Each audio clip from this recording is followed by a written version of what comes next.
Hi అండి. నమస్తే. తెలుగు నవలా శ్రోతలకు లక్ష్మి కథల ప్రపంచానికి స్వాగతం. కామేశ్వరి గారు రచించిన చీకటి పొద్దున వెలుగురేఖ అనే నవలను ఈ రోజు నుండి వినేద్దామండి. ఆంటీ కప్పు టేబుల్ మీద పెట్టి నెమ్మదిగా పిలిచింది. కళ్యాణి పలకలేదు. మరోసారి ఆంటీ అంటూ ఆమె మీద చెయ్యి వేసి లేపబోయింది సుజాత. అంతే, ఎలక్ట్రిక్ షాక్ తగిలినట్టు చెయ్యి వెనక్కి లాగేసుకుంది. ఆమె ఒళ్ళు మంచులాగా తగిలింది. బిత్తరపోయి సుజాత గాబరాగా ఆంటీ ఆంటీ అంటూ ఆమెను కుదిపింది. ఆమె శరీరం చలనరహితంగా బిగుసుకుపోయి ఉంది. సుజాత ఒక క్షణం వెర్రిదానిలా అలా చూస్తూ నిలబడి తరువాత చప్పున తెలివి తెచ్చుకుని కేకలు పెడుతూ సుడిగాలిలా బయటికి పరిగెత్తింది. గదిలో నిద్రపోతున్న రామకృష్ణని గబగబా కుదిపివేసి, ఏవండి లేవండి, ఆంటీ ఆంటీ. ఆమె గొంతుకు ఎవరో పట్టుకున్నట్టు అంతకంటే మాట రాలేదు భయంతో. బద్ధకంగా కళ్ళు విప్పిన రామకృష్ణ సుజాత గాబరాలు చూసి, ఏమిటి, ఏమైంది కాస్త గాబరాగా అన్నాడు. లేవండి, అయ్యో ఆంటీని చూడండి, ఆవిడ మాట్లాడడం లేదు, కదలడం లేదు, ఏడుపు గొంతుతో అంది సుజాత. అంటూనే రామకృష్ణ బయటికి పరిగెత్తాడు. దడదడలాడుతున్న గుండెలతో సుజాత వెనకాలే పరిగెత్తింది. కళ్యాణి గదిలో అడుగు పెడుతూనే ఆవిడ మొహం చూస్తూ రామకృష్ణ మై గాడ్ అన్నాడు.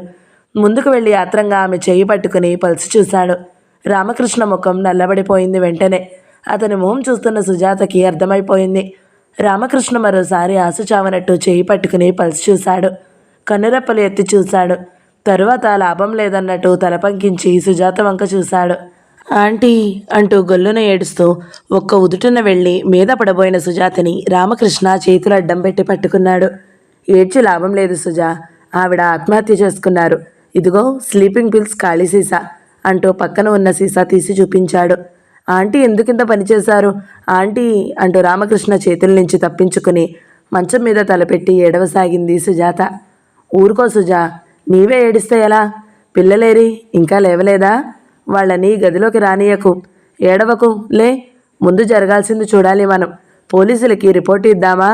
సుజాతని ఓదార్చిపోయిన రామకృష్ణ గొంతుకు పట్టుకున్నట్టుంది. అతని కళ్ళల్లో నీరు చిమ్మింది. ఆంటీ ఎందుకింత పని చేశారు? ఎందుకింత దారుణం చేశారు? పిల్లలని దిక్కులేని వాళ్ళలా చేసి ఎందుకిలా వెళ్ళిపోయారు? వాళ్ళకి తండ్రి ఉన్నా ఎప్పుడూ లేనట్టే అయింది. మీరు వాళ్ళని అన్యాయం చేసి వెళ్ళిపోయారు. ఇంకా వాళ్ళకి దిక్కెవరు? ఏడుస్తూ అంది సుజాత. నిన్న జరిగిన ఘాతకానికి మనందరమే చలించాము. ఆవిడకి ఎలా ఉంటుందో ఊహించవచ్చు. ఎలా బాధపడతారో చూసాం. జరిగింది ఒక ఎత్తు, జరగబోయేది మరో ఎత్తు. ఆవిడ పరువు మర్యాద ఇప్పటికే వీధికెక్కాయి. ఇంకా కోర్టులు, విచారణలు, బోనులో నిలబెట్టి అడిగే ప్రశ్నలు, అదంతా భరించే శక్తి లేదనిపించి ఉంటుంది ఆవిడికి. అందుకే ఈ సాహసానికి పూనుకున్నారు. ఆ అవమానం భరించలేక కన్నబిడ్డల్ని అనాథులుగా వదిలి వెళ్ళడానికి తయారయ్యారంటే నిన్నటి సంఘటన ఆమెని ఎంతటి అవమానానికి, బాధకి గురి చేసిందో ఊహించవచ్చు మనం. రామకృష్ణ బరువుగా అన్నాడు. రామకృష్ణ చెప్పకముందే అదే కారణం అయి ఉంటుందని సుజాత మనసు చెప్పింది. నిన్న ఉదయం ఆ ఘాతకం జరిగాక కళ్యాణి రోజంతా కుళ్ళి కుళ్ళి ఏడ్చింది. ఆ సంఘటన జరిగిన వెంటనే 2-3 గంటల వరకు అసలు ఆ షాక్కి నోటు మాట లేకుండా అలా ఉండిపోయింది. రామకృష్ణ ఇంజెక్షన్ ఇచ్చి హడావిడి పడ్డాడు. తరువాత సాయంత్రం అంతా గదిలో తలుపులు బిగించుకుని ఏడ్చింది. పోలీసులు ఏమడిగినా ఇప్పుడు నేనేం చెప్పలేను, రేపు చెబుతాను అంది. ఏడ్చి 7 గంటల వేళ కారేసుకుని బయటికి వెళ్ళి వచ్చింది. అట్నుంచి వచ్చాక పిల్లలిద్దరినీ కౌగిలించుకుని కన్నీరు కార్చింది. పిల్లలు బుక్కముఖాలు వేసుకుని తెల్లపోయి చూడసాగారు. సుజాత ఆమెని నెమ్మదిగా మందలించి పిల్లల్ని అవతలకు తీసుకుని వెళ్ళిపోమంది. ఆ ఉదయం, మధ్యాహ్నం, రాత్రి సుజాత ఎంత బ్రతిమలాడినా పచ్చి మంచినీళ్ళు ముట్టుకోలేదు కళ్యాణి. ఆఖరికి సుజాత రాత్రి 10 గంటల వేళ నిద్రపోయే ముందు ఇన్ని పాలన్నా తాగండి, బోర్నవిటా కలిపి పట్టుకుని గదిలోకి వెళ్ళింది. సుజాత వెళ్ళేసరికి కళ్యాణి ఏదో రాస్తుంది. సుజాత రాగానే అలా ఒక క్షణం చూసి తర్వాత చేయి పట్టుకుని పక్కన కూర్చోబెట్టుకుని సుజాత అంది ఏదో చెప్పాలని ఆరాటపడుతూ. పాలన్నా తాగండి, ఉదయం నుంచి ఏం తినలేదు, మీరు ఇలా బాధపడి ప్రయోజనం ఏమిటి అంది సుజాత. ఆమె కళ్ళల్లో మళ్ళీ నీళ్లు తిరిగాయి. ఉదయం నుంచి ఏడ్చి ఏడ్చి ఆమె కళ్ళు వాచిపోయాయి. ముక్కు ముఖం ఎర్రబడిపోయింది. సుజా, నీకు అర్థం కాదు, నేనేం చెయ్యను? ఇంకా నలుగురిలో ముఖం ఎత్తుకుని ఎలా తిరగను, ఎలా బ్రతకను, ఏ ఆశతో బ్రతకాలి ఇంకా అంటూ మళ్ళీ ఏడుపు ఆరంభించింది. జరిగింది మర్చిపోదామన్నా మర్చిపోనిస్తారా నన్ను? రేపొద్దున్నుంచి కోర్టులంటా తిరగాలి. బోరులో నిలబెట్టి అంతా పైకి లాగుతారు. ఆయన ఉన్నవి లేనివి కూడా చెప్పొచ్చు. అతన్ని పైకొచ్చాక నలుగురిలో దోషినవుతాను. ఇంకెలా మొహం చూపించను నలుగురికి? అసలు ఎందుకు బ్రతకను? ఎవరి కోసం బ్రతకాలి అంటూ విలిపిస్తూ ఆమెని ఏమి చెప్పి ఓదార్చలేకపోయింది. ఆయన గారికి ఈ విధంగా నా మీద కక్ష తీర్చుకుంటారనుకోలేదు. కావాలనే నా బ్రతుకు నలుగురిలో నవ్వుల పాలు కావాలని ఇలా చేశారు. ఇన్నాళ్ళు ఎన్ని రకాలుగా హింసించినా నా మీద కసి తీర్చుకోవాలన్నట్టు ఆయన చేసిన ప్రతి పనిని సహించాను. నన్నెన్ని రకాలుగా కాల్చుకు తిన్నా నోరు విప్పకుండా మౌనంగా భరించాను. నా పిల్లల కోసం భరించాను. వాళ్ళ భవిష్యత్ కోసం సహించాను. ఇంకా కక్ష తీరక ఇంత దారుణం చేస్తారని ఎన్నడూ అనుకోలేదు. నన్ను ఇలా నడి రోడ్డు మీదకి లాగుతారని ఊహించలేదు. తలుచుకుని ఏడవడం ఆరంభించింది కళ్యాణి. ఇదంతా నేను సహించలేను, ఇంకా చచ్చిపోతాను నేను. ఈ బ్రతుకు ఇంకా బ్రతకలేను. ఎవరి కోసం బ్రతకాలి ఇంకా? ఆంటీ ప్లీజ్ ఏడవకండి, అలా మాట్లాడకండి. జరిగిందేదో జరిగిందే. ఇన్నాళ్ళు ఏ పిల్లల కోసమైతే అదంతా సహించారో ఆ పిల్లల కోసమే ఇది భరించాలి. సుజాత పట్టుకున్న గొంతుకుతో కళ్ళు ఒత్తుకుంటూ అంది. ఈ పిల్లల కోసమే ఇన్నాళ్ళు సహించాను. లేకపోతే ఏనాడో ఈ ఇల్లు వదిలేదాన్ని. ఏనాడో నేను కోరుకునే జీవితానికి వెళ్ళేదాన్ని. లేకపోతే ఇంత విషం మింగేదాన్ని. కానీ ఇంకా సహించడం నా వల్ల కాదు. నేనింకా బ్రతకలేను, వెర్రిగా ఏడుస్తూ అంది కళ్యాణి. ఆమెతో పాటు సుజాత ఏడుస్తూ కూర్చుంది. కాసేపటికి ఏడుపు ఉద్రేకం తగ్గక సుజాత వంక చూస్తూ, సుజాత, నీకు నేనంటే ఇదివరకటి అభిమానం ఉందా, గౌరవం ఉందా అంది కళ్యాణి. సుజాత నొచ్చుకుంటూ, దయచేసి మీరు అలా మాట్లాడకండి. నాకు చాలా కష్టంగా ఉంటుంది. మీరంటే నాకున్న భావం నేనెన్ని మాటలు చెప్పినా వ్యక్తీకరించలేను అంది బాధగా. సుజాత, నాకు తెలుసు. అందుకే నిన్నొకటి కోరదలిచాను. నీవు నాకు ఒక సహాయం చేయాలి. నా మాట ఒకటి వింటావా? నేను చెప్పినట్టు నడుచుకుంటావా? తప్పకుండా. మీరేం చెప్పినా శిరసావహిస్తాను. చెప్పండి ఆరాటంగా అడిగింది సుజాత. కళ్యాణి కాసేపు ఆలోచించి, ఇప్పుడు కాదు రేపు చెబుతాను, జ్ఞాపకం ఉంచుకో. నాకు మాటిచ్చావని. నేను చెప్పినట్టు చేస్తానన్నమాట తప్పకూడదు. ప్రమాణం చేస్తున్నాను. మీరేం చెప్పినా అదెంత కష్టమైనదైనా సరే మిమ్మల్ని సంతోషపెట్టడం కోసం ఏదన్నా చేస్తాను. మీరు నాకు చేసిన దానికి ప్రతీకగా నేను చేసి మీకు కృతజ్ఞత చూపుకోవాలని ఎప్పుడూ ఆలోచిస్తుంటాను. అలాంటి అవకాశం నాకు ఇవ్వండి ఆవేశంగా అంది సుజాత. కళ్యాణి సుజాత భుజం తట్టింది. అలా అనుకోకు సుజా. కృతజ్ఞతలకి మన మధ్య చోటు లేదు. నేను నీకు చేసిన దానికన్నా నీవు నాకు చేసిందే ఎక్కువ అనిపిస్తుంది నాకు. మనిద్దరి మధ్య ఏనాటి అనుబంధమో ఇది. సుజా, నీ మీద నాకు పూర్తి నమ్మకం ఉంది. అందుకే ఇంత నిశ్చింతగా మాట మధ్యలోనే ఆపేసింది కళ్యాణి. పాలు తాగండి, చల్లారిపోతున్నాయి. ఉదయం నుంచి ఏం తినలేదు మీరు. తాగుతాను ఉంచు అన్నట్టు పిల్లలు పడుకున్నారా? అమ్మ పడుకుందా అంటూ లేచింది కళ్యాణి. కిందకి వెళ్ళి పడుకున్న తల్లిని కాసేపు అలా చూసి నిట్టూర్చి ఆమె దుప్పటి సరిచేసి ఇవతలికి వచ్చింది. సుజా, అమ్మకి మందులవి సరిగా ఇస్తున్నావా? ఆవిడ విషయం అశ్రద్ధ చేయకు సుమా అంది సుజాతతో. తర్వాత పిల్లల గదిలోకి వెళ్ళి పడుకున్న ఇద్దరు పిల్లల మధ్య మంచం మీద కూర్చుని వాళ్ళిద్దరినీ ముద్దాడింది. ఆప్యాయంగా వాళ్ళంతా నిమిరింది. సుజాత, నీకు వీళ్ళంటే నిజంగా అభిమానం ఉంది కదూ? ఆ ప్రశ్నకి సుజాత మనసు కలుక్కుమంది. ఎందుకలా అడుగుతున్నారు? మీకెందుకు అనుమానం వచ్చింది? ఇన్నాళ్ళైనా మీరు నన్ను గుర్తించలేదా? లేదు, ఆ ఉద్దేశంతో అడగడం లేదు సుజా. నాకు తెలుసు నువ్వు వాళ్ళని ఎంత బాగా చూస్తావో. నీవే లేకపోతే నేను ఇంత నిశ్చింతగా. ఆవిడ మాట పూర్తి చేయలేదు. సరే, నీవిక వెళ్ళి పడుకో సుజాత. వెళ్ళు 10:30 అయింది, పడుకో అన్నట్టు రామకృష్ణ పడుకున్నాడా? సర్లే వెళ్ళు, నేను ఇక్కడ కాసేపు ఉండి వస్తాను అన్నట్టు ఉదయం నిద్రపోతున్న 6 గంటలకల్లా లేపేయి, పనుంది అంది కళ్యాణి. అలాగే, పాలు తాగండి, మర్చిపోకండి అంటూ మరోసారి గుర్తు చేసి సుజాత గదిలో నుంచి వెళ్ళిపోయింది. నిన్న జరిగిందంతా గుర్తుకు వచ్చింది సుజాతకి. ఆవిడ మాటలు, ప్రవర్తన చూసి కూడా ఇలాంటిదేదో చేస్తారన్న అనుమానం రాలేదు నాకు. లేకపోతే రాత్రంతా ఆమె దగ్గరే ఉండి జాగ్రత్తగా చూసేదాన్ని. ఏడుస్తూ అంది సుజాత. నీ పిచ్చి కాకపోతే చచ్చిపోవాలనుకునే వారిని ఎన్నాళ్ళు కనిపెట్టి జాగ్రత్తగా చూడగలము? అలాంటి ఆలోచన రావడమే దురదృష్టం రామకృష్ణ అన్నాడు. ఈ గలాబాకి కింద నుంచి వంటవాడు, పని మనిషి పైకొచ్చారు. పక్క గదిలో పడుకున్న పిల్లలిద్దరూ కూడా లేచి వచ్చారు. నిశ్చలంగా పడుకున్న తల్లిని, ఏడుస్తున్న సుజాతని చూసి జరిగిందేమిటో అర్థం కాక తెల్లబోయి చూడసాగారు. అమ్మగారికి ఏమైంది సుజాత అమ్మగారు? అలా పడుకున్నారేమిటి? పని మనిషి ఆతృతగా అడిగింది. సుజాత జవాబు ఇవ్వకుండా కళ్ళతో పిల్లలున్నారు అడగొద్దు అన్నట్టు వారిస్తూ చూసింది. రవి చప్పున సుజాత దగ్గరికి వచ్చి, ఆంటీ ఆంటీ, మమ్మీకి ఏమైంది అని అడిగాడు. 10 ఏళ్ల రవికి సంగతి అర్థం చేసుకోగల వయసుంది. అందుకే ఆతృతగా అడగడం మొదలుపెట్టాడు. పిల్లలిద్దరిని చప్పున దగ్గరికి తీసుకుంది సుజాత. ఏం లేదు, మమ్మీకి ఒంట్లో బాగాలేదు. అంకుల్ ఇంజెక్షన్ ఇచ్చారు, పడుకున్నారు. పదండి అవతలికి వెళ్దాం అంది. సుజా, పిల్లల్ని కిందకి తీసుకువెళ్ళు. నాయర్, మీరు కూడా కిందకి వెళ్ళండి. రామకృష్ణ అందరినీ గదిలో నుంచి పంపించడం మొదలుపెట్టాడు. ఈ గొడవంతా కింద గదిలో ముసలమ్మ గారికి కూడా వినపడింది. ఆమెకి ఏదో గలాబా జరుగుతుందని అర్థమైంది, కానీ ఏమిటో ఏం జరిగిందో అర్థం కాక, ఏం జరిగిందర్రా? ఏమైంది? ఓ సుజా, ఏమైందర్రా? ఒక్కళ్ళు మాట్లాడరేమర్రా అని ఆదృతగా కేకలు పెట్టడం ఆరంభించింది ఆవిడ. సుజాత ప్రశ్నార్థకంగా రామకృష్ణ వైపు చూసింది. ఒక్కసారిగా చెబితే ఆవిడ తట్టుకోలేదు. నెమ్మదిగా చెప్పొచ్చు. ఒంట్లో బాగాలేదని చెప్పు అన్నాడు. రవి ఆ మాటలు విని అనుమానంగా చూశాడు. ఆంటీ, మమ్మీకి ఏమైంది మళ్ళీ అడిగాడు. 8 ఏళ్ల రేఖ కళ్ళు నలుపుకుంటూ మమ్మీ అమాయకంగా అంటూ తల్లి దగ్గరికి వెళ్ళబోయింది. ఇంకా మమ్మీ లేదని పసిపిల్లలకి తెలియదు కదా అనుకునేసరికి సుజాతకి ఒక్కసారిగా పట్టరాని దుఃఖం వచ్చేసింది. ఇద్దరిని కౌగిలించుకుని ఏడవడం మొదలుపెట్టింది. Aunty, mummy చచ్చిపోయిందా? రవి హఠాత్తుగా అడిగాడు. రామకృష్ణ సుజాత తెల్లబోయి మొహాలు చూసుకున్నారు. రామకృష్ణ నెమ్మదిగా రవిని దగ్గరికి తీసుకుని భుజం మీద చేయి వేసి, రవి, నీకు నేను తర్వాత అంతా చెబుతాను.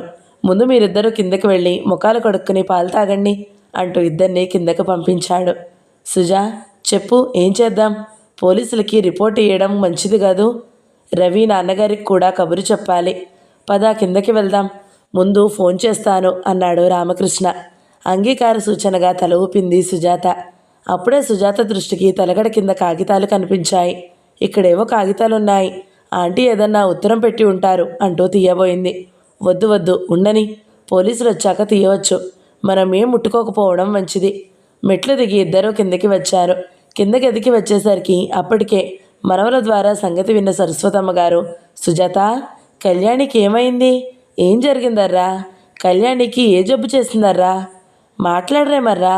అయ్యో, కదలలేని దాన్ని, నా బిడ్డకి ఏమైందో చెప్పండి అంటూ ఘోష పెట్టింది.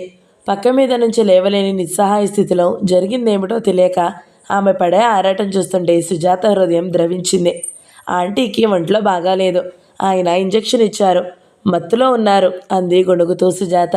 ఆవిడ ఆ మాటను నమ్మలేదు. లేదు లేదు, నువ్వు అబద్ధం చెప్తున్నావు. సరిగా చెప్పు. ఉన్నపాటున ఏం జబ్బు చేసింది? అబద్ధం, నువ్వు ఏడుస్తున్నావని రవి చెప్పాడు. ఏం జరిగిందో చెప్పే తల్లి. ఆవిడ ఏడవడం ఆరంభించింది. పిల్లలిద్దరూ బిక్కమొఖాలు వేసుకుని నిలబడ్డారు. మీరు ఆవేశపడకండి, అసలే మీ ఆరోగ్యం. రామకృష్ణ అన్నాడు. నా ఆరోగ్యానికి ఏమొచ్చింది? ముసలముండని, ఉంటే ఎంత పోతే ఎంత? నీవన్నా చెప్పు నాయనా, కళ్యాణికి ఏమైందో? ఒక్కసారి నన్ను పైకి తీసుకెళ్ళండర్రా, చూస్తాను. సాయం పట్టి తీసుకెళ్ళండర్రా ఆవిడ దీనంగా అడిగింది. రామకృష్ణ జవాబు చెప్పకుండా వెళ్ళి పోలీసులకి ఫోన్ చేసి వచ్చాడు. నిజం ఎంతోసేపు దాచడం కష్టమని ఇద్దరికీ తెలుసు. పోలీసులు వచ్చాకైనా నిజం తెలుస్తుంది. తెలియకుండా ఎంతసేపు దాచగలడు? ముసలావిడ ప్రశ్నల మీద ప్రశ్నలు వేస్తుంటే ఇంకా తప్పించుకునే మార్గం లేక రామకృష్ణ నెమ్మదిగా, మామగారు, మీరు ఆవేశపడడం మంచిది కాదు అని మాటలు కూడా తీసుకుంటూ, డాక్టర్ గారు ఇంక లేరు, ఆవిడ ఆత్మహత్య చేసుకున్నారు అని చెప్పగలిగాడు. సరస్వతమ్మ గారు పెద్ద కేక పెట్టింది. అయ్యో దేవుడోయ్! అమ్మా కళ్యాణి, ఎందుకింత ఘోరం చేశావే తల్లి? నేనేం చెయ్యనే? అయ్యో భగవంతుడా అంటూ ఏడవడం ఆరంభించింది. రవి, రేఖ బెదురుగా చూడడం ఆరంభించారు. రామకృష్ణ రవిని దగ్గరికి తీసుకున్నాడు. సుజాత రేఖని దగ్గరికి లాక్కుంది. పిల్లలిద్దరూ ఏం చేయాలో తోచనట్టు వెర్రిమొహాలతో నిల్చున్నారు. ఎందుకు చేసింది ఇంత పని? అయ్యో దేవుడా, నిలువునా నిండు ప్రాణం తీసుకున్నావా? అమ్మా, ఇది చూడడానికైనా నేను బ్రతుకున్నాను. అయ్యో కళ్యాణి, నేను ఇంకా ఎలా బ్రతకాలే అమ్మా? నాకింత విషయం ఇవ్వండర్రా. నా కళ్ళ ముందే నా కూతురింత అఘాయిత్యం చేస్తే నేను ఇంకా ఎలా బ్రతకడం? కళ్యాణి నెత్తి కొట్టుకుంటూ హృదయ విదారకంగా ఏడుస్తున్న ఆమెకి చెరో పక్కన ఇద్దరూ కూర్చుని ఓదార్చడానికి ప్రయత్నించారు. ఊరుకోండి మామగారు, అతి కష్టం మీద అనగలిగింది సుజాత. ఆమెకి దుఃఖం ఆగడం లేదు. అమ్మమ్మ ఏడవడం చూసి పిల్లలిద్దరూ కన్నీళ్లు పెట్టుకుని దీనంగా చూస్తూ నిలబడ్డారు. రవి, నాయనా, రేఖ, అయ్యయ్యో, పసిపిల్లలైనా చూడకుండా ఎంతకి తెగించావే. పిల్లలిద్దరినీ దగ్గరికి లాక్కుని మరింత ఏడవసాగింది ఆవిడ. ఆఖరికి ఇలా ఏదో జరుగుతుందని అనుకుంటూనే ఉన్నాను నిన్నటి నుంచి. భయపడినంత చేసేసింది. నన్ను తీసుకెళ్ళండారా నా కళ్యాణి దగ్గరికి. నన్ను చూడనియండి. తీసుకెళ్తాను మామగారు. పోలీసులు వస్తారు. వచ్చి చూశాక తీసుకెళ్తాను. అంతవరకు మనం ఏం ముట్టుకోకూడదు. ఆవిడ చీర కొంగు నోట్లో దోపుకుని వెక్కి వెక్కి ఏడుస్తుంది.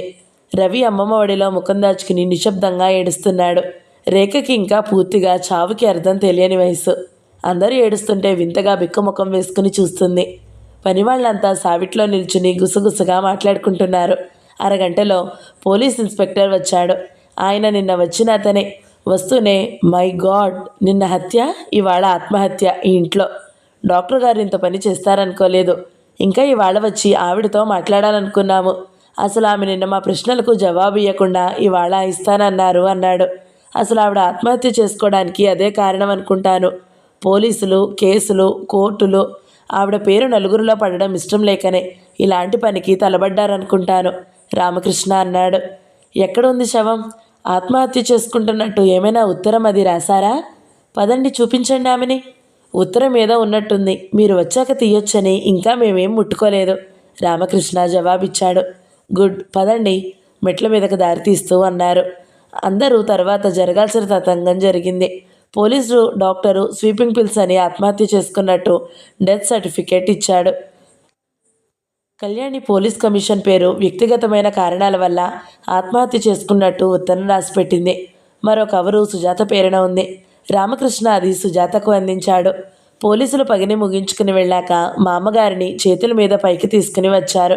కూతురు శవం మీద పడి ఆమె ఏడ్చిన హృదయ విదారకమైన ఏడుపుని చూసి అందరికీ భరించడం కష్టమయ్యింది. కబురు తెలిసిన కళ్యాణి మిత్రులతో ఇల్లు నిండిపోసాగింది. అందరూ వస్తున్నారని ఆమె శవాన్ని కిందకి తీసుకొచ్చి హాల్లో ఉంచారు. ఊరి నిండా ఆమె పరిచితులు, కొల్లలు. డాక్టర్గానే కాక ఆమె మంచితనానికి, స్నేహానికి ఆకర్షితులైన మిత్రులు చాలామంది ఉన్నారు. అందరూ వచ్చి ఆమె అకాల మృత్యువుకి ఎంతో వగిజారు. పిల్లల్ని దగ్గరికి తీసుకుని కంటతడి పెట్టారు. మా అమ్మగారిని ఓదార్చారు. సుజాతకి, రామకృష్ణకు సానుభూతి చెప్పారు. రామకృష్ణ స్వయంగా రవి నాన్నగారి దగ్గరికి వెళ్ళి భార్య ఆత్మహత్య వార్త అందించాడు. కబురు విన్న రంగారావు ముఖం ఒక్కసారిగా నల్లబడింది. తర్వాత కాసేపు తీక్షణంగా ఆలోచిస్తూ నిల్చున్నాడు.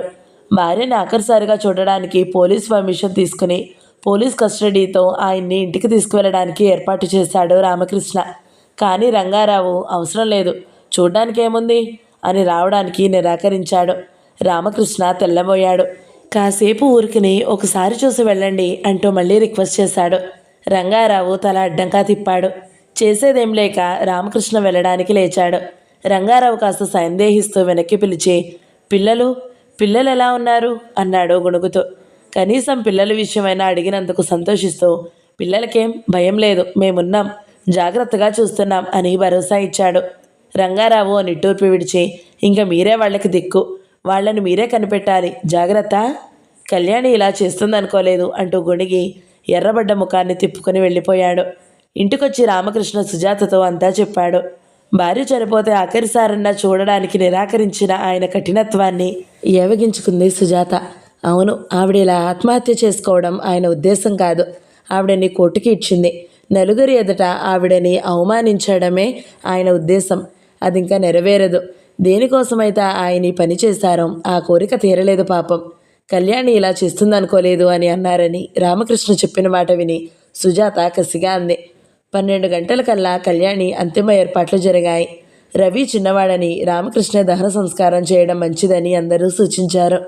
కళ్యాణికి ఆఖరిసారిగా హృదయ విదారకంగా రోధిస్తూ అందరూ వీడ్కోలు ఇచ్చారు. సరస్వతమ్మ గారు ఏడ్చి శోష వచ్చినట్టు ఉంది. పిల్లలిద్దరూ ఏడుస్తూ అంతా చూస్తున్నారు. సుజాత ఓ పక్క ఏడుస్తూనే అన్నీ చూసుకుంటూ పిల్లల్ని, ముసలావిడ్ని ఓదారుస్తూ తిరుగుతుంది. ఇంట్లో నుంచి కళ్యాణి వెళ్ళిపోగానే ఇల్లులాగే అందరి హృదయాలలో శూన్యం ఆవరించుకుంది. ఉదయం నుంచి పచ్చి మంచినీళ్లు తాగలేదు ఎవరు. 2 గంటల వేళ అందరినీ బలవంతంగా ఇంగిలి పడేట్టు చేసింది సుజాత. సరస్వతమ్మ గారికి ఇంజెక్షన్ ఇచ్చి పడుకోబెట్టారు. పిల్లలిద్దరికీ అన్నం పెట్టి పడుకోబెట్టింది. రామకృష్ణ తను ఇంత తిన్నామనిపించుకుని గదిలో మంచం మీద వాలిపోయింది. రామకృష్ణ అలసిపోయినట్లు కళ్ళు మూసుకుని పడుకున్నాడు. భవిష్యత్తు ఆలోచిస్తుంటే సుజాతకి దిక్కు తోచనట్టు నడి సముద్రంలో తుఫాను మధ్య చిక్కుకున్నట్టు అయ్యింది. ఇంక ఈ పిల్లలకి దిక్కెవరు? ఈ ఇల్లు వాకిలి చూసుకునేవారెవరు? ఆలోచిస్తే అంతా అయోమయంగా అనిపించింది. చటుక్కున కళ్యాణి రాసిన ఉత్తరం ఇంకా చదవలేదన్న సంగతి గుర్తుకు వచ్చింది. ఆ హడావిడిలో గలాబా మధ్య ఉత్తరం చదివే తీరిక లేక మర్చిపోయింది. ఉత్తరం తీసుకుని వచ్చి ఆరాటంగా చదవడం మొదలుపెట్టింది. సుజాత, నీవు ఈ ఉత్తరం చదివేటప్పటికీ నేను ఈ లోకంలో నుంచి చాలా దూరం వెళ్ళిపోయి ఉంటాను. ఇంతకంటే మరో గత్యంతరం కనబడలేదు. సుజా, నాకు అవమానం అవహేళన నుంచి తప్పించుకోవడానికి మరో దారి ఏది కనబడలేదు. అసలు నాకు బ్రతుకు మీద ఇచ్చ నశించింది సుజాత. ఇదివరకు భవిష్యత్ పట్ల ఉన్న ఆశ కాస్త పోయాక ఇంక ఈ బ్రతుకు పట్ల కోరిక చచ్చిపోయింది. అందుకే ఈ నిర్ణయం చేసుకున్నాను. సుజాత, నాకు నిన్న నీవు మాటిచ్చావు, నేనేం చెప్పినా చేస్తానని. సుజా, నీవు ఉన్న విశ్వాసంతోనే నేను ఇంతకి తెగించగలిగాను. సుజాత, పిల్లలకి నువ్వు తల్లివి కాకపోయినా తల్లి కంటే వాళ్ళని ఎక్కువగా చూస్తున్నావు, అభిమానిస్తున్నావు. ఆ నమ్మకంతోనే వాళ్ళకి నేను లేకపోయినా తల్లి లేని లోటు ఉండదని, నీ ఉండగా వాళ్ళు అనాథలు కారనే విశ్వాసంతోనే నేను వారిని వదిలి నిశ్చింతగా వెళ్ళగలుగుతున్నాను. సుజాత, నీకు నాకు ఇది ఏనాటి అనుబంధమో తెలియదు. ఏ సంబంధం లేని మన ఇద్దరి మధ్య ఈ అనుబంధం ఏమిటో అర్థం కాదు. నీవు నాకు సొంత చెల్లెలి కంటే ఎక్కువగా అనిపిస్తున్నావు. అందుకే నిన్ను ఇంత భారం వహించమని కోరుతున్నాను. సుజాత, పిల్లలిద్దరినీ పెంచి పెద్ద చేసే బాధ్యత ఇంక నీదే. ఆయనకి పెద్ద శిక్ష ఎలాగో తప్పదు. ఇంక పిల్లలకి నీవు తప్ప ఎవరున్నారు? అమ్మ రోగిష్టిది, ఆవిడ ఇంకెన్నాళ్ళలో బ్రతకదు. అసలే అంతంతంగా ఉన్న ఆవిడ ఈ వయసులో వచ్చిన కష్టాల్ని తట్టుకుని నిలబడలేదు. అమ్మకి వృద్ధాప్యంలో ఇంత కష్టం తెచ్చిపెట్టినందుకు నేను విచారిస్తున్నాను. అయినా మరో గత్యంతరం కనబడడం లేదు. ఇంక ఎవరో బంధువులనేవారు ఎక్కడో ఉన్నా నా పిల్లల్ని ఎందుకు చూస్తారు? ఇంక ఇల్లు, ఈ పిల్లలు, ఈ సంసారం అంతా నడపడం నీది, రామకృష్ణదే భారం. సుజాత, నిన్న వీలునామా రాసి వకీల్ గారి దగ్గర ఉంచాను. వకీలు సూర్యనారాయణ గారు వీలునామా చదివి వినిపిస్తారు. సుజాత, నా పిల్లలకి ఆస్తిపాస్తులకి ఏం లోటు లేదు. వాళ్ళకి నీవు ఇయ్యాల్సింది ఆదరాభిమానాలు మాత్రమే. నా నర్సింగ్ హోమ్ రామకృష్ణ నడపాలని నా కోరిక. రవి పెద్దవాడయి డాక్టర్ చదవాలని, చదివాక నా నర్సింగ్ హోంలోనే ప్రాక్టీస్ పెడతాడని ఆశ. రవి నా అభిష్టం ప్రకారం డాక్టర్ కాకపోతే రామకృష్ణ ప్రాక్టీస్ చేసినన్నాళ్ళు చేసి తర్వాత అది అమ్మేసి ఆ డబ్బు రవికి ఇయ్యాలని నా కోరిక. నా దగ్గరున్న రొక్కం 25,000. రేఖ పెళ్లికి ఖర్చు చేసి మంచి సంబంధం చూసి పెళ్లి చేయండి. నా ఇన్సూరెన్స్ డబ్బు 50,000 రవి చదువుకి, రేఖ చదువుకి, ఇంటి ఖర్చుకి ఖర్చు పెట్టండి. నా నగలు, చీరలు రేఖకి ఇయ్యండి. ఈ ఇల్లు ఇక నుంచి మీదే. రామకృష్ణ, నీవు పిల్లలకి తల్లిదండ్రులకే కనుక ఈ ఇంట్లో మీ ఇద్దరికీ సర్వాధికారాలుంటాయి. మీ తదనంతరమే రవికి చెందుతుంది. రామకృష్ణ సంపాదించే డబ్బు మీ ఇద్దరిదే. పిల్లల మీద, ఆస్తిపాస్తుల మీద మిమ్మల్ని ఇద్దరిని గార్డియన్లుగా నియమించాను. నాకు ఈ ఊర్లో ఉన్న 2 స్థలాలు అమ్మితే కనీసం 30,000 వస్తాయి. ఆ స్థలాలు నీ పేరు ఒకటి, రవి పేరు ఒకటి రాశాను. సుజాత, నీ పెళ్లికి పెద్దగా నేనేమీ ఇవ్వలేకపోయాను. అందుకే నీకు పసుపు కుంకం కింద నీ అక్క ఇస్తుంది. అలాగే రేఖకి పెళ్లిలో పసుపు కుంకం కింద చదివించండి. రామకృష్ణకి నేనేమి ఇవ్వగలను? నీలాంటి భార్య ఉన్న రామకృష్ణకి ఇంత ఇచ్చేందుకు ఏముంది? డాక్టర్గా నా ఇంట్లో ప్రవేశించిన రామకృష్ణకి అందుకే నర్సింగ్ హోమ్ ఇచ్చాను. నా నర్సింగ్ హోమ్ ఇప్పటిలాగే ఎప్పటికీ నడవాలని నా కోరిక. సుజా, అమ్మ పెద్దదైంది. రోగం, ఈ దుఃఖం ఆవిడని ఇంకెన్నాళ్ళలో బ్రతకనీయదు. ఆవిడని జాగ్రత్తగా చూసుకుంటావు కదూ? ఇంకేం రాయను సుజాత. నేనేం చెప్పి ఏం చేసి నీవు నాకు చేయబోయేదానికి బదులు తీర్చుకోగలను? సుజాత, పిల్లలు ఏ క్షణంలోనూ అమ్మలేదే అని బాధపడే క్షణం రానియనని నా నమ్మకం. అందుకే నిశ్చింతగా చచ్చిపోగలుగుతున్నాను. అమ్మకి నా ఆఖరి నమస్కారాలు చెప్పు. నీవు, రామకృష్ణ పిల్ల పాపలతో 10 కాలాల పాటు సుఖంగా బ్రతకాలని ఆశీర్వదించడం మినహా ఏం చేయగలను నీకు? పిల్లలకి నా ఆశీర్వాదాలు. పిల్లలనే తలుచుకుంటూ వాళ్ళని నీ చేతుల్లో పెట్టి వెళ్ళిపోతున్నాను. సుజా, వెళుతున్నాను. కళ్యాణి. ఆంటీ, బావురమంది సుజాత ఉత్తరం చదివి. ఆంటీ, ఇదా మీరు నిన్ను అడిగింది? ఇది మీకు నేను చెప్తానన్నది. నా మీద ఇంత భారం పెట్టి వెళ్ళిపోయారా? ఇందుక అన్నిసార్లు నా దగ్గర మాట తీసుకున్నారు?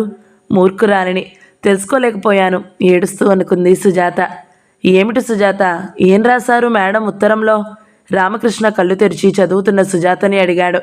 చూడండి ఆంటీ, మన ఇద్దరి మీద ఈ ఇంటి భారం, పిల్లల భారం అంతా పెట్టి వెళ్ళిపోయారు. ఆవిడకి మన మీద ఎంత నమ్మకమో చూడండి. మనకు ఆమెకి ఏం సంబంధం ఉందని మనల్ని నమ్మి ఈ భారం అప్పగించి వెళ్ళారు. చదవండి, ఉత్తరం అందించింది సుజాత. రామకృష్ణ ఉత్తరం చదివి నిట్టూర్చాడు. మరి అంతేగా, ఆ పిల్లలకి మనకంటే ఎవరున్నారు? 2 ఏళ్లుగా వాళ్ళని చూస్తున్న నీకంటే ఆప్తుల వాళ్ళకి ఎవరున్నారు?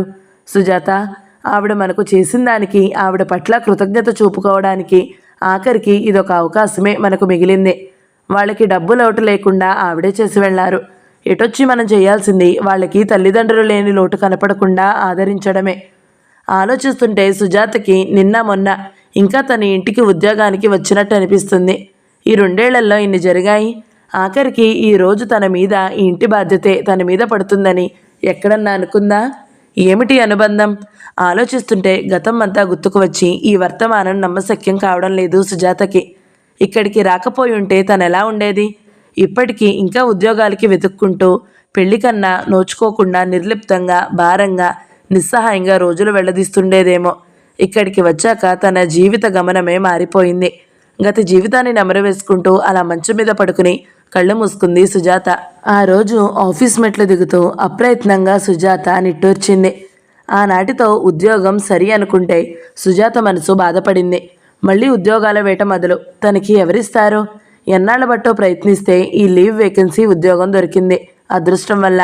ఈ ఉద్యోగం ధర్మమా అని ఈ 4 నెలలు కాలక్షేపం అయిపోయింది హాయిగా. ఇంకా మళ్ళీ ఇంట్లో తిని కూర్చోవడం, కాలక్షేపం లేక కొట్టుకోవడం. తన కోసం, తన పెళ్లి కోసం తల్లిదండ్రులు పడే ఆరాటం, అవస్థలు అన్నీ చూస్తూ తను వాళ్ళతో పాటు ఆవేదన పడడం అన్నీ మొదలు. ఇటు చదువో, ఉద్యోగమో, అటు పెళ్ళి, సంసారం అన్నా లేకుండా ఇంట్లో గోళ్లు గిల్లుకుంటూ ఓ 23 ఏళ్ల ఆడపిల్ల కూర్చోవడం అంటే ఎంత బాధ అనుభవిస్తేనే కానీ తెలియదు. రోజుల్లా ఇంట్లో కూర్చుని పిచ్చెక్కినట్లుంటుంది. అలా కూర్చుంటే ఏవేవో ఆలోచనలు వస్తాయి. భవిష్యత్తు అంధకారంగా కనిపిస్తుంది. తలుచుకోవడానికే భయంగా ఉంటుంది. ఇలా ఎన్నాళ్ళు అన్న దిగులు ఆవరిస్తుంది. ఈ రోజుల్లో BA పాస్ అయినా ఉద్యోగం దొరకడం ఎంత గగనమవుతుంది. తనలాంటి BAలు లక్షల మంది ఉన్నారు. ఏ సిఫార్సులు లేకుండా లంచాలు పెట్టుకుని తనలాంటి వారికి ఉద్యోగం దొరకడం సులువు కాదని గత 2-3 ఏళ్లగా అనుభవం వచ్చింది. ఉద్యోగం లాగే తనలాంటి ఆడపిల్లలకి పెళ్లిళ్ళు కావడము గగన కుసుమమని ఇప్పుడిప్పుడు బాగా అర్థమవుతుంది. పెద్ద అప్సరస కాకపోయినా, ఏ వంక పెట్టి వీలు లేకపోయినా గత 3-4 ఏళ్లుగా ఎంత ప్రయత్నించినా పెళ్లి కుదరడం లేదంటే తనకి పెళ్లికి కావలసిన అర్హత ఏదో లేదన్నమాట. ఆ ఏదో ముందుగా తెలియకపోయినా 3-4 సంబంధాలు తిరిగి వెళ్ళాక తల్లిదండ్రులకే కాక తనకి అర్థమైంది. ఆ అర్హత ఉండాల్సింది తనకి కాదు, తండ్రికి లేదు. అది వచ్చి నా చిక్కు. ఆ అర్హత ఎప్పుడో వస్తుందనేది కూడా అబద్ధం. అందుచేత ఇప్పుడు కాదు, మరో ఇన్నాళ్లు గడిచినా తనకి పెళ్లి అవుతుందన్న ఆశ తనకి, తల్లిదండ్రికి కూడా అడుగంటుతుంది. భారంగా దిగులుగా నడుస్తూ ఇల్లు చేరింది సుజాత. జీతం తల్లి చేతిలో పెట్టి అయిపోయింది నా భోగం ఇవాళ్లతో, నా అర్ధని ఇదిగో అంది పేలవంగా నవ్వుతూ. కామాక్షమ్మ దిగులుగా కూతురి వంక చూసింది. మరోసారి ఆఫీస్ గారిని నెమ్మదిగా అడగలేకపోయావటే ఉద్యోగంలో ఉంచమని? వాళ్ళు తలుచుకుంటే నీకు ఉద్యోగమే ఇయ్యలేరా ఏమిటి అంది అమాయకంగా. సుజాత శుష్కహాసం చేసింది. అలా ఎవరికి పడితే వాళ్ళకి ఉద్యోగాలు వాళ్ళు మాత్రం ఎలా ఇస్తారమ్మా? పోస్టు లేకపోతే వాళ్ళేం చేస్తారు? కామాక్షమ్మ నిట్టూర్చింది. ఆడపిల్లవు, పెళ్లి చేసి పంపలేకపోయినందుకు ఏదో ఉద్యోగం చేసుకుంటూ దాని బతుకు అది బతుకుతుంది అనుకుంటే ఆ ఆశ లేకుండా పోయింది. ఏమిటో రోజులు ఇలా ఉన్నాయి. గొడుక్కుంటూ లోపలికి వెళ్ళిపోయింది ఆవిడ. సుజాత నెమ్మదిగా బట్టలు మార్చుకుని పక్క మీద పడుకుని ఆ రోజు పేపర్ తెరిచింది. పేపర్లో ముందు వాంటెడ్ కాలమ్స్ చూడడం సుజాతకి అలవాటే. వాంటెడ్ కాలమ్స్ చూడడం, తనకు నప్పే ఉద్యోగాలు ఏమన్నా ఉంటే వస్తుందన్న ఆశతో అప్లికేషన్లో పెట్టడం, పెట్టిన దగ్గర నుంచి కనీసం ఇంటర్వ్యూ కన్నా పిలుపు రాదా అని ఆశగా ఎదురు చూడడం, రోజులు గడిచిపోతుంటే నిరాశతో ఆశ వదిలేసుకోవడం అలా అలవాటైపోయింది సుజాతకు. ఆ రోజు అలా చూస్తుంటే ఒక ప్రకటనకు సుజాతకి చటుక్కున ఆకర్షించింది. కావలను హైదరాబాద్లో ఓ లేడీ డాక్టర్ దగ్గరికి హౌస్ కీపర్ కమ్ ట్యూటర్గా పనిచేయడానికి డిగ్రీ ఉన్న అవివాహిత యువతి వెంటనే కావలను. ఉచిత వసతి, భోజన సౌకర్యం, జీతం 200 ఇవ్వబడను. అర్హత గలవారు వెంటనే ఫోటోతో సహా దరఖాస్తు పెట్టవలను. ఆ ప్రకటన చదువుతూనే ఉత్సాహంగా మంచం మీద నుంచి లేచి మరోసారి ఆరాటంగా చదివింది సుజాత. ఆ ప్రకటన సుజాతలో ఉత్సాహాన్ని, ఉత్సుకతని రేపింది. హౌస్ కీపర్ కమ్ ట్యూటర్ ఉద్యోగం. ఇదేదో కొత్తగా ఉంది. మన దేశంలో ఇలాంటి హౌస్ క్లీపర్ని ఎవరు పెట్టుకుంటారు? బహుశా ఆవిడ డాక్టర్ గనక ఇల్లు వాకిలి చూసుకునే తీరిక లేదు కాబోలు. పిల్లలున్నారు కాబోలు. ట్యూటర్గా కూడా ఉండాలన్నారు. నిజంగా ఈ ఉద్యోగం వస్తే ఎంత బాగుంటుంది. హాయిగా ఇంటి పట్టున కూర్చునే ఉద్యోగం, 200 జీతం, అది తిండి ఖర్చు అన్నీ వాళ్లే భరించి. ముందు అప్లికేషన్ వెంటనే పెట్టేయాలి. వచ్చేది మానేది తన అదృష్టం. తన ప్రయత్నం తను చెయ్యాలి. సుజాత అప్పటికప్పుడు అప్లికేషన్ రాసేసి 2 ఏళ్ల క్రితం పెళ్లి చూపుల కోసం తీయించుకున్న ఫోటో ఒకటి జతపరిచి కవర్ అంటించేసింది. అప్పటికప్పుడే వీధి చివర పోస్ట్ డబ్బాలో పడేసి వచ్చే వరకు సుజాత ఆరాటం తగ్గలేదు. ఎండలో ఎక్కడికి వెళ్ళావే అన్న కామాక్షమ్మకి ఏదో ఉద్యోగం అప్లికేషన్లే పోస్ట్ చేసి వచ్చాను అని మాత్రం చెప్పింది సుజాత. వివరాలు ఇప్పుడెందుకు, వచ్చినప్పుడు సంగతి చూసుకోవచ్చని తల్లికి తండ్రికి ఆ ఉద్యోగం సంగతి చెప్పలేదు సుజాత. హైదరాబాద్ ఎక్స్ప్రెస్ బయలుదేరడానికి సిద్ధంగా ఉంది. 3rd క్లాస్ స్వీపర్ కోచ్లో కిటికీ దగ్గర కూర్చుంది సుజాత. తండ్రి సూర్యనారాయణ గారు ఆఖరి క్షణాలలో ఇంకా కూతురికి ఏవేవో జాగ్రత్తలు బోధిస్తూ అప్పగింతలు పెడుతున్నారు.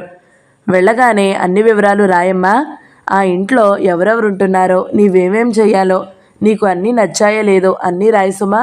జాగ్రత్త, కొత్త ఊరు, దిగగానే స్టేషన్కి ఎవరూ రాకపోతే కంగారు పడకు. అడ్రస్ ఉందిగా, ఆటో రిక్షా ఎక్కి తిన్నగా తీసుకెళ్ళమాను. పగలేగా, భయం ఉండదులే. ఇదిగో ఈయన హైదరాబాద్ వెళ్తున్నారు. ఈయనతో చెప్పాను, దిగగానే నిన్ను ఆటో ఎక్కిస్తారు. నీకేం కావలసిన ఆయన్ని అడుగు. గాబరాగా ఏవేవో చెప్పేస్తున్నారు సూర్యనారాయణ గారు. మరేం పర్వాలేదు నాన్న, మీరేం గాబరా పడకండి. అంత చిన్నపిల్లనా? నోట్లో లానిక లేదేమిటి నాకు? అడ్రస్ ఉందిగా, ఇల్లు కనుక్కుని వెళ్ళగలను. మీరేం దిగులు పడకండి, సుజాత నవ్వుతూ అంది. ఏమిటోనమ్మా, వద్దంటే వినకుండా బయలుదేరావు. ఆడపిల్లవి, పొరుగురు మొదటిసారి వెళ్తున్నావు, గాబరా కాదు. రైలు కూతపెట్టింది. మరి ఉంటా, వెళ్ళగానే ఉత్తరం రాయసుమా. నచ్చకపోతే వెంటనే వచ్చేయి. ఈ ఉద్యోగం కాకపోతే మరొకటి. కదులుతున్న రైలు వెంట నడుస్తూ ఇంకా ఏదో అంటున్న తండ్రికి చేయి ఊపింది సుజాత. ఉండు నాన్న, నా కోసం దిగులేం పెట్టుకోకు, చేరగానే రాస్తాను అంది. రైలు కనుమరుగయ్యే వరకు అలా చూస్తూ నిలుచుని వెనుదిరిగారు సూర్యనారాయణ గారు. ఆయనకి అలా కూతుర్ని ఒక్కతిని కొత్త ఊరు ఉద్యోగానికి పంపడం నిజానికి ఇష్టం లేదు. కానీ ఏం చేయగలరు? పరిస్థితులతో రాజీ పడడం మినహా దొరికిన ఉద్యోగం. సుజాత ఎంతో ఇష్టపడిన ఉద్యోగం దొరికిన తరువాత ఆమెని ఎలా ఆపగలరు? పెళ్లి చేయలేకపోయినందుకు కనీసం ఆమె బ్రతికే అవకాశం దొరికినప్పుడు అభ్యంతరం ఎలా పెట్టగలరు? కూతురి సంపాదన కోసం ఆయన ఎప్పుడూ ఆశపడలేదు. కనీసం తన బ్రతికితే చాలనుకున్నారు. అదేదో ఉన్న ఊర్లో అయితే సంతోషంగా ఉండేది. పై ఊరు ఆడపిల్ల అని ఆలోచించారు. కానీ సుజాత పట్టుదల వల్ల ఆ అభ్యంతరాన్ని వదులుకున్నారు. కనీసం మొదటిసారి సుజాత వెంట వెళ్ళి అక్కడ దింపి ఆ ఉద్యోగం, పరిస్థితులు, ఆ వాతావరణం అన్నీ చూసి రావాలనుకున్నారాయన. కానీ సుజాత ప్రయాణానికి నెలాఖరులో డబ్బు లేక అప్పు చేయాల్సి వచ్చింది. తను వెంట వెళ్ళడం అంటే మరో 50 రూపాయలు ఖర్చు అని వెనక్కి తీయక తప్పలేదు. ఆయన సుజాత అన్నట్టు ఆమె బ్రతకడానికి తయారవుతున్నప్పుడు ఈ చిన్న అవాంతరాలని ఎదుర్కోలేకపోతే రేపటి నుంచి ఎలా ఒంటరిగా జీవిస్తుంది అనుకునే మనసుకి నచ్చ చెప్పుకున్నారు. ఎంత నచ్చ చెప్పుకున్నా మొదటిసారి సుజాత ఇంట్లో నుంచి వెళుతుంటే కూతుర్ని అత్తవారింటికి పంపుతున్నట్టే అనిపించింది సూర్యనారాయణ గారికి, కామాక్షమ్మ గారికి. నెమ్మదిగా కాళ్ళు ఇడ్చుకుంటూ దిగులుగా ఇంటి ముఖం పట్టారు సూర్యనారాయణ గారు. చీకటి పొద్దున వెలుగురేఖ మొదటి భాగం సమాప్తం.